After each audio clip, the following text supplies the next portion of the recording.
abençoe a igreja, amém? Amém. Toma o seu assento em nome de Jesus. Louvado seja Deus. E abra comigo a sua Bíblia, o livro do Êxodo. Oh, aleluia. O livro do Êxodo, capítulo 1, a partir do versículo de número 15. Nós vamos aqui o livro do Êxodo. Você abre a Bíblia, primeiro é Gênesis, logo depois o livro do Êxodo. Aleluia! Livro do Êxodo, capítulo 1, que vem logo antes do capítulo 2, verso 15. Quem encontrou Êxodo, capítulo 1, verso 15, dá um glória a Deus aí. Glória a Deus. Amém. Fácil de achar. Creio que todos estão aí já acompanhando. Se alguém não trouxe a Bíblia, não tem as escrituras, acompanhe aqui pelo Data Show, para que todos juntos possamos ler. Vamos fazer a leitura do verso 15 até o verso de número 22. Diz assim a epígrafe: as parteiras poupam a vida aos recém-nascidos. Êxodo 1,15 diz: e o rei do Egito falou às parteiras das hebreias, das quais o nome de uma era Sifrá e o nome da outra Puá, e disse: quando ajudardes no parto as hebreias e as virdes sobre os assentos, se for filho, matai-o, mas se for filha, então vivo. As parteiras, porém, temeram a Deus e não fizeram como o rei do Egito lhes dissera, antes conservaram os meninos com vida. Então o rei do Egito chamou as parteiras e disse-lhes: por que fizestes isso, que guardastes os meninos com vida? E as parteiras disseram a Faraó: é que as mulheres hebreias não são como as egípcias, porque são vivas e já têm dado à luz aos filhos antes que a parteira venha a elas. Portanto, Deus fez bem às parteiras, e o povo se aumentou e se fortaleceu muito. E aconteceu que, como as parteiras temeram a Deus, estabeleceu-se-lhes casas. Então ordenou Faraó a todo o seu povo, dizendo: a todos os filhos que nascerem lançareis no rio, mas todas as filhas guardareis com vida. E você diz amém. Amém. Vamos lá. A gente precisa entender o contexto do que está acontecendo aqui, para depois a gente entender a revelação da mensagem de Deus aos nossos corações. Deus tem uma palavra revelada ao meu e ao teu coração nessa noite. Quem tem a mente e o coração aberto para receber o que Deus tem? Vocês estão muito quietinhos no culto, estão dando pouco glória a Deus, mas eu acho que eles estavam guardando os glórias, tudo para soltar agora na mensagem. Agora, vocês podem soltar os glórias que ficou aí preso na garganta durante os louvores, pode soltar aqui até o final da mensagem, em nome de Jesus. Amém? Olha só, entenda assim. Deus chama Abraão para ser a raiz, para ser o ponto de partida do povo que Deus chamaria de seu povo. Abraão teve os seus filhos, Isaac e Ismael, e ali da descendência de Ismael vem a descendência de Abraão. E essa descendência de Abraão vai crescendo depois de Esaú, Jacó, as 12 tribos, e José do Egito é um dos 12 filhos ali de Jacó. Todos conhecemos a história que José foi vendido para os egípcios, para se tornar escravo lá dentro do Egito. José permanece um tempo lá no Egito como escravo, na casa de Potifar. Depois ele se destaca naquela posição, ele é alvo de uma falsa acusação, vai parar dentro da prisão. Dentro da prisão Deus honra José, ele interpreta o sonho de Faraó. Não vou entrar nesses detalhes, esse tema para uma outra mensagem, uma outra pregação outro dia. Mas José ali é colocado em posição de honra como governador do Egito. Quando ele está como governador do Egito, a gente sabe que José, ele chega a essa posição interpretando um sonho que diz que haveria 7 anos de fome e 7 anos de fartura. Então, durante os 7 anos de fartura, José foi colocado num posto em que ele seria o administrador do Egito. Então ele pegava ali parte das colheitas, guardava os alimentos, abastecia os celeiros do Egito, para que quando viesse o tempo de fome, o Egito teria um estoque grande de alimentos para suportar e para atravessar aquele momento de seca, aquele momento de fome. E José sai muito bem naquela função, e o Egito prospera sob o governo de José, e quando a fome chega ali no Egito, todas as regiões ao redor começam a padecer com a fome e com a seca, inclusive a região onde morava o seu pai e onde moravam os seus irmãos que o haviam vendido. Nesse momento, então, os irmãos de José vão até o Egito para comprar alimentos do Egito, não sabendo que ele estava lá, não sabendo nem que tinha sobrevivido. E José então arma uma estratégia, e ele faz com que seus irmãos tragam o seu pai e toda a família. E ao final dessa história, 70 pessoas da família de José migram para o Egito, e eles passam a morar no Egito. Enquanto José era governador do Egito, aquele povo estava numa posição privilegiada, afinal eles eram parentes do governador. Só que passado o tempo, José morre. E quando José morre, aquele povo fica sem ali um amparo, fica sem alguém que lhe dava a guarida, que lhe dava a proteção. Então o que o povo de Israel faz? Os historiadores nos contam, há algumas divergências, mas a linha principal da história nos conta que os egípcios, eles começam a oprimir o povo hebreu. Então o povo hebreu, ele se alia, ele se junta aos Ixos, que é um outro povo que era vizinho da região. Esse povo, os Ixos, era um povo muito forte, um povo guerreiro. E aí os Ixos se levantam para derrotar os egípcios. Eles levantam em guerra contra os egípcios e conquistam uma parte do território egípcio. Israel fica ali aliado aos Ixos. Quando o Egito se reestrutura, o exército egípcio novamente se organiza, eles combatem os Ixos, eles derrotam os Ixos, expulsam eles do território, eles preservam os hebreus, por respeito a José. Mas como assim, já que vocês se aliaram aos nossos inimigos, agora vocês não vão ser um povo livre, vocês serão um povo escravizado. E eles passam a ser escravos dentro do Egito. E ali naquele momento de escravidão, eles começam a trabalhar na construção das pirâmides, construção dos templos, construção dos deuses, de toda a plantação, da agricultura, da pecuária, e todos os tipos de trabalho que os servos e escravos faziam. É importante a gente saber, irmãos, que no Egito não havia apenas os escravos hebreus, havia escravos de muitas nacionalidades, muitas nações, mas os hebreus eram o grupo principal. O tempo vai passando e Deus vai dando àquele povo a capacidade de se multiplicar. Alguns historiadores hebreus da época dizem que era comum, não era raro, acontecer de mulheres hebreias darem à luz a sextuplos, não eram nem gêmeos, eram 6 crianças de uma vez. 6. 6.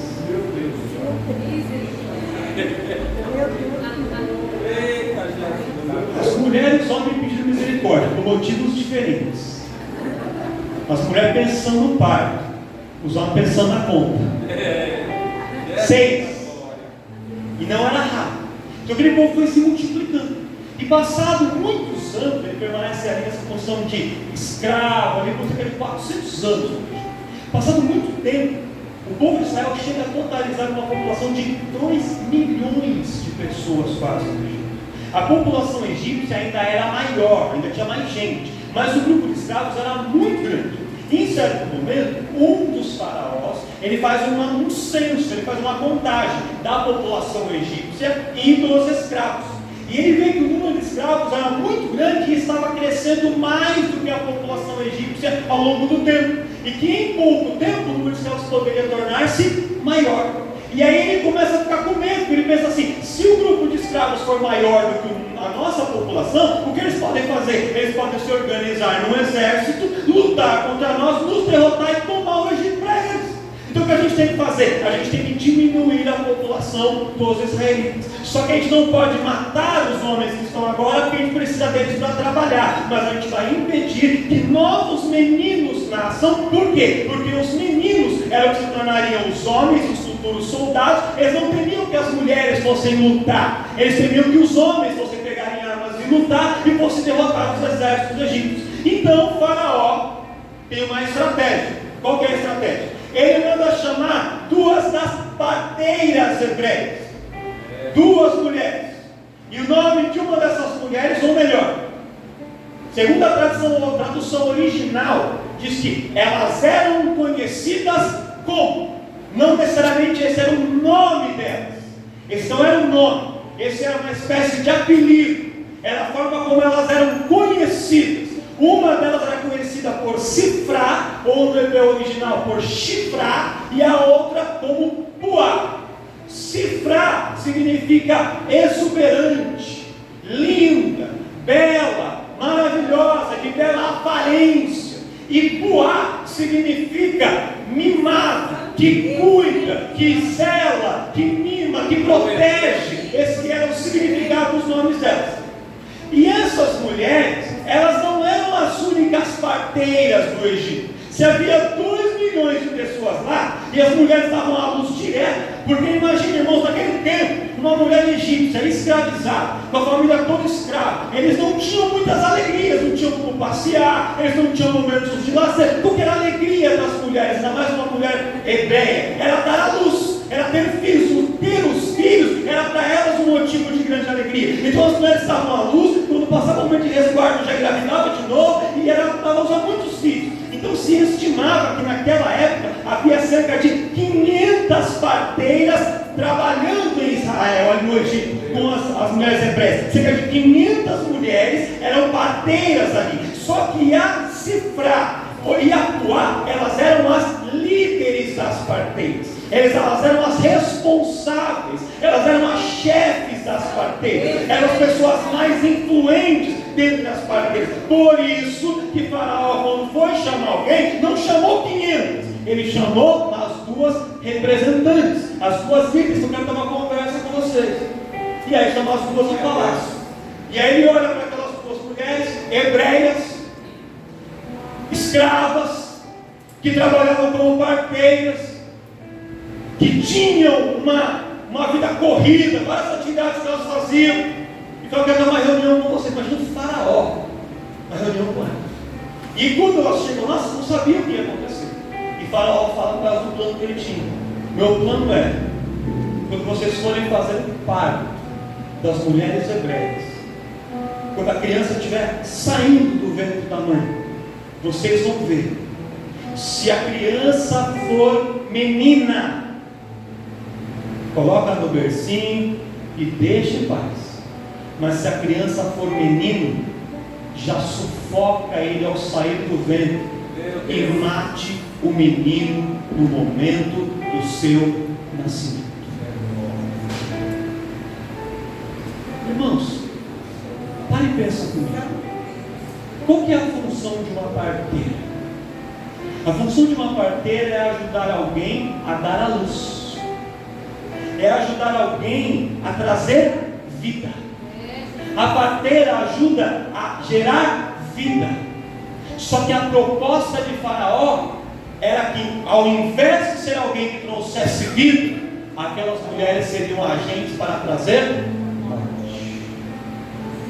Elas foram chamadas e estavam acostumadas, eram habilidosas, eram capazes, faziam com frequência essa atividade de trazer vida. Mas chega alguém para elas e impõe sobre elas uma responsabilidade. A partir de agora, vocês não vão mais fazer isso. A partir de agora, ao invés de gerar vida, vocês vão trazer morte. Ao invés de ser alguma parteira, vocês vão matar os meninos e vão cuidar dos sepultamentos, elas vão ser coveiras. E colocaram sobre Sifrá e sobre Puá uma decisão. A ordem de Faraó era essa, e a ordem de Faraó era para ser obedecida e não questionada. Mas elas sabiam que Deus as havia chamado para outra coisa.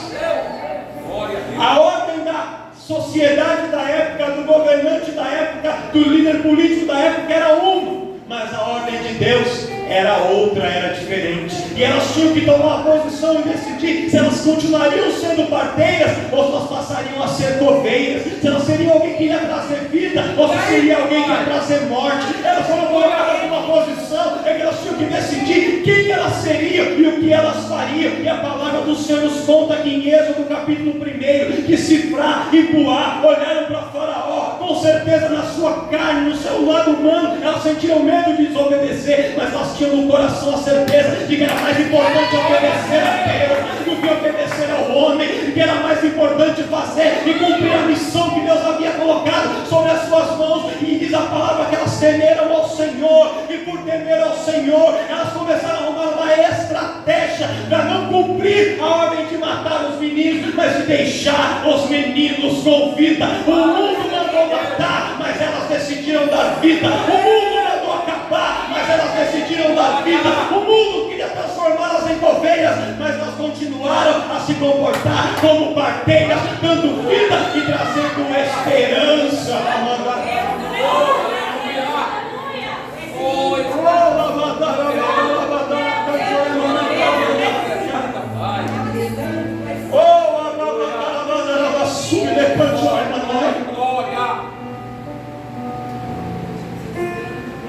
Humanamente falando, pastor, elas não tinham escolha, porque escolher desobedecer Faraó era praticamente assinar uma sentença de morte. Se elas desobedecessem e não matassem os meninos, em tese elas corriam risco de elas morrerem, mas elas decidiram arriscar a própria vida para fazer aquilo que agradava a Deus. Aleluia! Pastor, não estou entendendo. Parteira, Egito, Faraó, o que isso tem a ver comigo? Deus nos chamou, irmãos, nessa terra, no seu núcleo de convivência, na sua bolha, para você ser uma parteira, para você ser um parteiro. E eu estou falando de você ajudar pessoas a dar luz a crianças, não. Mas eu estou falando de você ajudar pessoas a gerar sonhos. Aleluia! A cumprir promessas de Deus sobre a vida delas. Deus chamou você, meu irmão, minha irmã, para dar luz a ministérios. Tem pessoas que Deus vai colocar no seu caminho para você ajudar ele ou ela a se levantar e sair do álcool, das drogas, da prostituição e se tornar ministro da casa do Senhor. Tem pessoas que Deus vai colocar no teu caminho, pessoas dentro da sua família, que hoje olham para você e falam assim: que igreja nada no domingo, eu quero mais é sair, eu vou ficar assistindo lá a final do campeonato, eu vou para lá, eu vou para cá. E você poderia deixar e falar assim: não quero nem saber, deixa essa pessoa para lá, eu vou arriscar minha vida por ela. Mas Deus te chamou para ser um guerreiro, uma guerreira, e fazer com que essa lutar por essa pessoa, ajudar essa pessoa que hoje não entende a vir para os caminhos do Senhor e receber o mesmo impacto dessa palavra que você está recebendo aqui neste lugar. Porque talvez um dia você também esteve lá fora e não queria ouvir, não queria dar ouvidos, não queria entender, mas alguém lutou por você, alguém orou por você, alguém jejuou por você, e alguém deu a luz à sua conversão, alguém deu a luz ao teu ministério, e é por isso que você está aqui, e porque você chegou. Deus quer te transformar em alguém que vai gerar outras vidas, que vai gerar outros salvos, que vai gerar outros ministérios. Deus te chamou para ser alguém que traz vida, que traz realização de sonhos, que cumpre promessa, e não alguém que traz morte.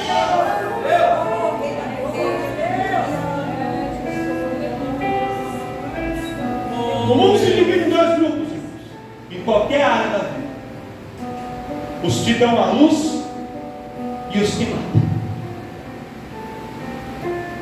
Tem gente dentro de empresas que chega um colega, outra pessoa lhe ajuda, ensina, compartilha o conhecimento, vamos lá, vamos crescer, vamos junto. E tem gente que quando pode, está prontinho para dar uma puxadinha no tapete e derrubar um ao outro. Para ouvir uma conversinha daqui, chegar na sala do chefe e tentar manchar a imagem de um e de outro. Deus te chamou para ser aquele que traz vida. Deus te chamou para ser aquele que ajuda. Deus te chamou para ser aquele ou aquela que coloca de pé e não aquele ou aquela que mata. Veja uma igreja. Você pega alguém que está começando, os irmãos estão começando com a banda, tem obreiros começando a dirigir culto, outros estão começando a pregar, outros estão começando a intercessão. Você pode pegar alguém que está começando, você pegar, você não serve para nada, viu? Você desafinou na música hoje, você não serve. Para com isso. E uma palavra como essa pode trazer morte. A gente não tem muitas vezes ideia do peso que as nossas palavras têm para as pessoas. De quanto uma palavra nossa pode jogar alguém lá embaixo. pode desestimular, pode matar o sonho, pode tirar a esperança de alguém. Mas se por um lado as nossas palavras podem matar, uma outra palavra bem colocada pode dar vida, pode dar ânimo, pode dar motivação, pode colocar de pé. Você pode chegar para alguém, e não quer dizer que você vai passar pano, ou você vai dizer que está bem, não vai dizer assim, olha, hoje talvez não foi bom, mas no dia seguinte foi, e amanhã vai ser melhor. Eu estou aqui para te ajudar, vamos ensaiar junto, vamos orar junto, vamos fazer mais aula, vamos melhorar. Por quê? Porque Deus tem um plano na tua vida, Deus tem um propósito com você. Não desiste porque uma vez não deu certo, não desiste porque uma vez falhou. Quem é parteiro, quem é parteira, ele ajuda a dar vida àquele que já não tem mais esperança. Quem se lembra da história de Naamã? Quem conhece a história de Naamã? Quem conhece? Naamã tinha lepra. Ele vai ao encontro de Eliseu para ser curado. Quando ele chega, Eliseu fala para ele assim: não vou nem olhar para a tua cara, só vai lá no Rio Jordão e mergulha 7 vezes. Aí Naamã fala assim: mas se fosse para mergulhar no rio, eu não mergulharia aqui nesse rio sujo, Jordão, esse rio barrento. Eu mergulharia em Abana, Farpar, rios de Damasco, que tem as águas claras, límpidas, rios muito mais bonitos do que esse. E aí um dos homens de Naamã, um dos servos ali, parteiro, olha para ele e fala assim: meu senhor, a gente veio da Síria até aqui. Se o homem de Deus tivesse te pedido alguma coisa difícil, tu não faria. Ele só pediu para você mergulhar. Vai lá e mergulha, Naamã, porque no mergulhar está a sua vitória. Ela manda. Aí Naamã começa, dá um mergulho, dá 2, dá 3. A Bíblia não diz, irmão, mas eu tenho certeza, aquele homem cheio de feridas, quando começa a mergulhar, a água entra em contato com a sua pele, as feridas vão abrindo, as feridas vão doendo. Muitos momentos Naamã quis parar, mas ele tinha parteiros do seu lado, dizendo: Naamã, estamos contigo, dá a mão aqui, vamos descer junto esse rio, vamos mergulhar. Falta 2, falta 1, e agora chegou o momento da vitória. Irmãos, nós temos que entender que Deus colocou sobre as nossas mãos, sobre os nossos ombros, uma responsabilidade de ser um ajudador, para ajudar alguém a trazer vida. Vida. Vida. Glória a Deus. Está nas suas mãos escolher. Se você vai ser um parteiro, uma parteira, ou se você vai ser um coveiro, uma coveira. Aí, Pai. Se você vai ver enterrando sonhos de pessoas, enterrando ministérios, enterrando carreiras, enterrando famílias, ou se você vai ser um agente de Deus para trazer vida onde já parecia que não há mais esperança. Só que eu vou te falar uma coisa: se você escolher ser um parteiro, uma parteira, você pode ter certeza que Faraó vai se levantar contra você. Por quê? Porque a lógica do mundo não é essa.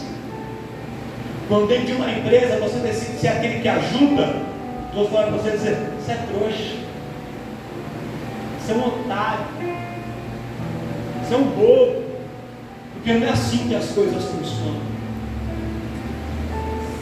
Quando num casamento alguém decide ser fiel, fala: você é fiel. Outros amigos, dizem assim: que é isso, você é bobo, ninguém vai ficar sabendo, é só uma noite, é só um rolê, não tem problema. Quando você decide andar na contramão do mundo, os levantes vão vir contra você. Porque Faraó prega algo diferente, porque o mundo se comporta de maneira diferente, o mundo tenta trazer morte, e Deus escolheu a sua igreja para ser agentes de vida. Você não entende por que muitas vezes você é perseguido e você é perseguido? É porque Deus te chamou para ser uma parteira, um parteiro onde você está, para ser agente de vida. E é por isso que Faraó se levanta contra você. Mas é a sua decisão. Você vai continuar sendo parteiro, parteira, ou vai se tornar um coveiro a partir de hoje? É a sua decisão. Ninguém pode tomar essa decisão por você. Quando você decide ser uma parteira, um parteiro de Deus, um agente para trazer vida, Deus vai te colocar em situações, em ambientes que talvez você não gostaria tanto de estar. Pensa comigo, irmão, fecha comigo. Quando uma mulher está fazendo parto de uma outra mulher, e ela entrava na casa da mulher que estava dando a luz. Quando uma mulher está dando a luz, parto natural, ela sente dor ou não sente dor? Grita ou não grita? Ainda bem que a gente está livre disso, né?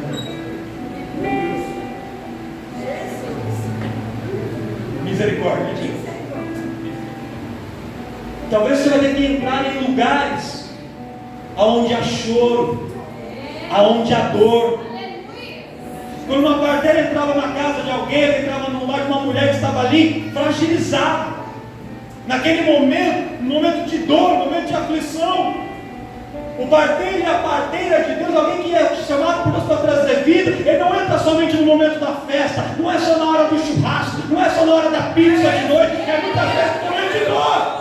Mas no momento de dor, quando o casal está ali, um olhando para um lado com a mala pronta, um querendo ir embora, outro querendo sair, você pode escolher dizer, manda ele embora mesmo, porque esse casamento está acabado, ou pode escolher dizer assim, não, o que Deus uniu, o homem não vai separar, e aqui nesse lugar, esse casamento não vai morrer, esse casamento vai viver, esse casamento vai ser restaurado, porque Deus me chamou para ser alguém que traz vida, e uma nova vida vai começar nessa família. Você pode receber alguém que chega para dizer que está decepcionado com a igreja, está decepcionado com Deus, está decepcionado com a religião, que quer ir embora, e você diz assim, realmente eu também estou, e vamos embora junto. Ou então você pode dizer, não olha para o homem, olha para Deus, olha para Jesus, porque o homem te decepciona, o homem fala hoje e esquece amanhã, o homem promete hoje, não cumpre amanhã, mas o Senhor é fiel às suas promessas, e aquilo que Ele prometeu, Ele vai cumprir no tempo determinado. Insiste, persiste, continua, mergulha, porque vai ter vitória de Deus na tua vida, e alguém que estava próximo vai ganhar vida.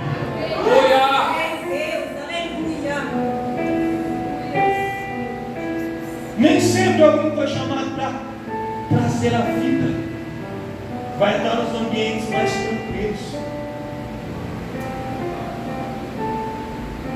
Você vai encontrar pessoas, que as pessoas querem contar coisas da intimidade. Hoje uma mulher entra, quando outra mulher está dando a luz, tem algum momento mais íntimo que esse? Não tem. A posição que a mulher está, tudo. Vocês estão entendendo o que eu dizer? Não estou com palavras. Fazendo uma analogia, quando Deus nos chama para trazer vida, muitas vezes tem compartilhado a intimidade de algumas pessoas, de situações, de coisas. A pessoa conta problemas, tanta coisa que fala, Deus, eu já tenho muito problema. Eu tenho que ouvir o problema dos outros. Eu já tenho um monte de problema, eu tenho que ficar orando pelas coisas dos outros, eu tenho que dar conselho. Mas quem é parteiro e parteira de Deus, entende a missão que Deus colocou na sua vida. Deixa eu te falar uma coisa, irmãos. Às vezes as pessoas não entendem. O pastor não está concordar comigo, tenho certeza. Quando Deus levanta alguém para uma liderança, ou para ser pastor, quantos pastores? Faz mais, vai de nós. Vou falar assim, mano. Sabe qual que é a parte fácil de ser pastor? Essa aqui. Isso aqui é muito fácil. Subir aqui, pegar o microfone, isso aqui é moleza. A gente estuda, prepara a palavra, vem aqui e prega. Isso aqui é difícil. É quando chega as mensagens no WhatsApp, pastor, estou com essa situação, pastor, estou com esse problema, pastor, meu marido, pastor, minha mulher, pastor, meu filho, aquele abençoado, pastor, minha sogra. Jesus. Aleluia, Jesus. Pastor, meu cunhado é uma bênção, né? E aí você ouve e fala, Jesus, o que eu vou falar para você, abençoado? Que conselho eu vou dar? Pessoal da intimidade, fala de coisas que estão acontecendo, passou com um problema financeiro, estou com um dívida, o que faz? E a gente tem que buscar nossa solução que não vem de nós, porque se fosse nós não teríamos nada para dar, mas porque a gente teme a Deus, Deus dá capacidade, Deus dá direção, Deus dá estratégia, e você vai lá e fala uma palavra, e muitas vezes temos uma palavra falada, numa mensagem de WhatsApp para alguém, ou numa oração numa quinta-feira, ou então na salinha, numa conversa que você tem, vale mais do que 20, 50 pregações feitas em cima do púlpito, porque aquela palavra entra direto, ali é certeira, na necessidade necessidade da pessoa, mas para chegar lá, é necessário muitas vezes entrar em situações particulares, Meu Deus. E quem quer ser parteiro, parteira de Deus, tem que entender que você vai entrar em situações de fragilidade, de intimidade, mas nesse momento, Deus vai usar a sua vida com sabedoria, Glória a Deus. Deus vai te dar a capacidade, você vai dizer coisas, vai dizer, o que foi que eu falei? Você nunca pensei em falar isso, mas é a sabedoria de Deus usando a tua vida. Deus está levantando parteiros e parteiras aqui neste lugar. Deus está levantando pessoas com uma capacidade, irmão, para fazer a diferença onde quer que vá. Irmão, não adianta, não dá para tudo você chamar o pastor Inácio para resolver, não dá para tudo você chamar o pastor para resolver. Eu não estou onde você trabalha, Deus não me colocou lá, Deus colocou você, e você vai ser parteiro lá. Eu não estou no dia a dia da tua família, nos encontros de família que você tem, mas você está lá, porque Deus te chamou lá como um parteiro, como uma parteira, como alguém para trazer vida no meio dessa situação. Vai estar todo mundo lá com garrafa de cerveja, com sertanejo comendo som. Alguém vai te chamar de canto, vai dizer assim: preciso conversar com você. E o Espírito Santo vai dizer: esse é o momento de trazer vida, esse é o momento de trazer vida, esse é o momento que eu vou te usar. E aí no particular, na salinha, no canto, no quarto, no meio da sala, enquanto está todo mundo festejando, vai ter alguém chorando, e Deus vai te usar, não para trazer morte, mas para trazer vida.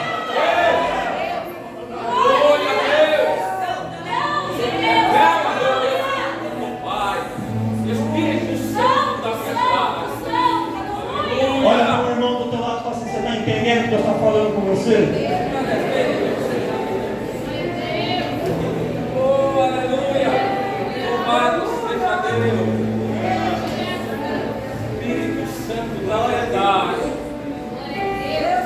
Agora presta atenção. Eu vou caminhar para o final da mensagem. O Rico, volta para mim, por gentileza, no versículo de número 21. Retrocede um versículo, por gentileza. Olha o que diz no verso 21, irmãos.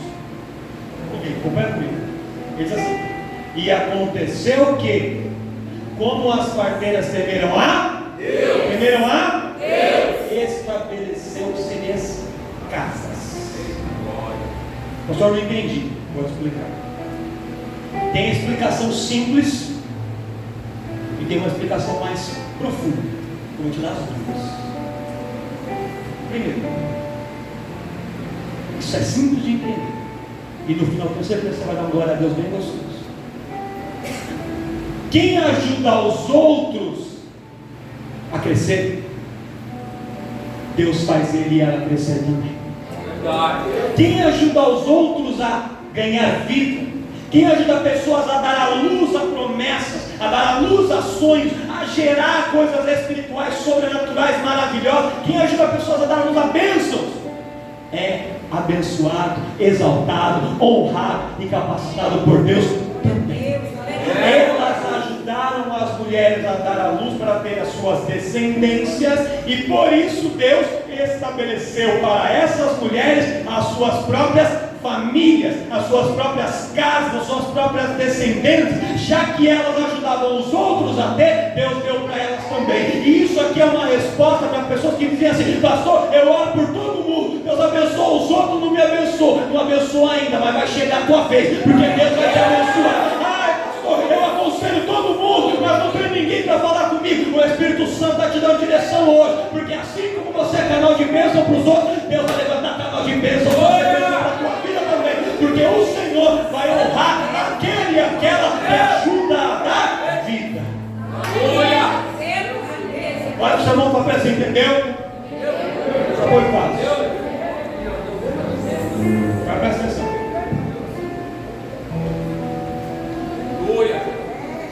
O escritor bíblico diz aqui: Moisés, que foi o autor do Êxodo, que estabeleceu-se com elas casas, ou seja, que elas teriam descendência. Quem que é a descendência de Curá? Quem que é a descendência de Cifrá?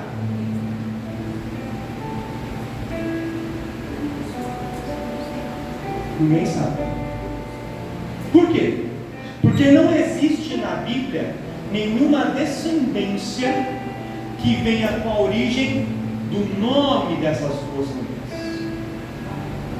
Mas, como eu disse para vocês no início, Zifra e Purá não eram os nomes delas, eram os Abi. E quais eram os nomes delas? Os escritores sábios judeus do Talmud dizem que o nome de Zifra era Joquebed, e o nome de Purá era Miri. Joquebed é a mãe de um camarada, não é muito conhecido, mas talvez você tenha ouvido falar dele. O nome dele é Moisés. E Miriam é a irmã desse camarada chamado Moisés. A descendência de Zifra e a linhagem, a família de Purá, essas mulheres que arriscaram a própria vida para ajudar muitas outras hebreias a darem à luz, foi honrada com o nascimento de um menino que, quando cresce, se torna o libertador de todo o povo do Egito. Por causa dela, ajudaram muitas mulheres a darem à luz. Deus honrou e falou assim: vocês ajudaram muitas mulheres a terem filhos. Os filhos das outras são uma bênção, mas porque vocês fizeram isso, o seu filho Zifra, o seu irmão Purá, será alguém que vai fazer toda a diferença na terra. Porque aquele que se dedica, aquele que se esforça, aquela que se empenha, recebe de Deus uma honraria especial. Você acha, irmão, que Deus vai te colocar diante de Faraó, que Deus vai arriscar o teu pescoço, que Deus vai permitir que você arrisque a tua vida e você vai sofrer e não vai ter recompensa? O meu Deus não fica devendo nada para ninguém. Ele permite que o choro dure uma noite, mas a alegria, ela vem ao amanhecer. Ela permite que Daniel desça a cova dos leões, mas quando ele sai, se assenta em posição de governador na Babilônia. Ele permite que José seja vendido, que José seja traído, que José desça ao poço, mas tira José de lá e coloca como governador do Egito. Ele permite que Davi enfrente o urso, o leão, derrube o gigante, seja perseguido por Saul, mas depois tira Davi de trás das malhadas e o coloca como rei de Israel. O meu Deus, o teu Deus, é Deus que honra, é Deus que recompensa, é Deus de galardão, é Deus que pensa, é Deus de vitória.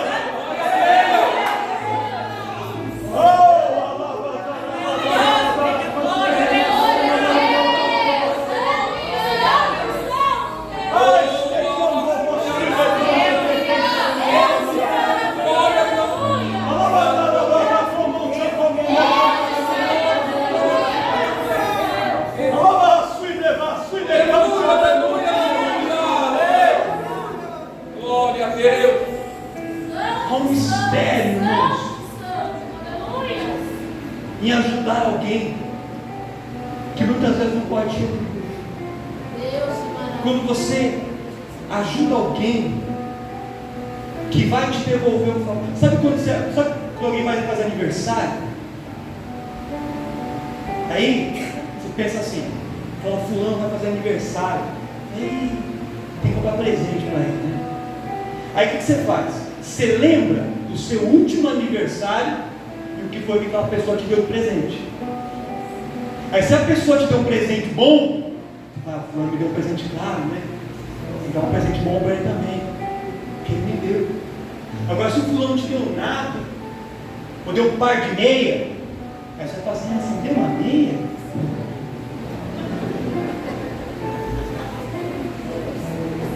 E vai ver agora.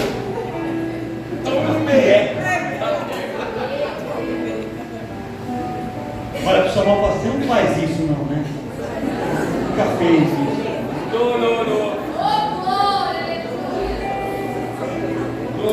Quem nunca fez amigo secreto, irmão? E deu um presente legal, recebeu um par de meia. Por isso que os amigos secretos hoje têm valor definido para acontecer isso. Amigo secreto de caixa de bombom, você dá uma caixa de uma igual. Olha que bobagem. Que tonto isso. Eu já compro para você, né? Mas por quê? Porque a gente é assim. A gente quer dar esperando receber. Quando você faz algo para alguém e a pessoa te retribui, você já teve a sua recompensa. Agora, quando você faz algo para alguém e a pessoa não pode te retribuir, aí sabe quem entra em cena para te dar recompensa? Quando a Bíblia fala assim, o que sua mão direita faz, a esquerda não deve saber, é isso que ele está falando. Porque quando alguém faz algo e recebe a recompensa, um aplauso, um outro presente, ele já recebeu a retribuição. Não vai receber nada de Deus, porque alguém já retribuiu. Quando você faz algo e não tem recompensa, quando você faz um bem para alguém e a pessoa te debate com ingratidão, a pessoa depois vira a cara para você, você emprestou dinheiro, a pessoa não te pagou, você ajudou alguém, deu uma carona, a pessoa depois compra o carro, passa por você, te dá tchauzinho, vai embora, te deixa caminhando a pé, você recebeu a pessoa na tua casa, orou com ela, chorou com ela, ela não fez nada, você ajudou ela a dar luz aos sonhos, você apoiou ela no momento difícil, você deu suporte no momento de fragilidade e a pessoa não te recompensou. Não se preocupa, Moisés está a caminho, Deus vai entrar em cena e vai te dar a recompensa.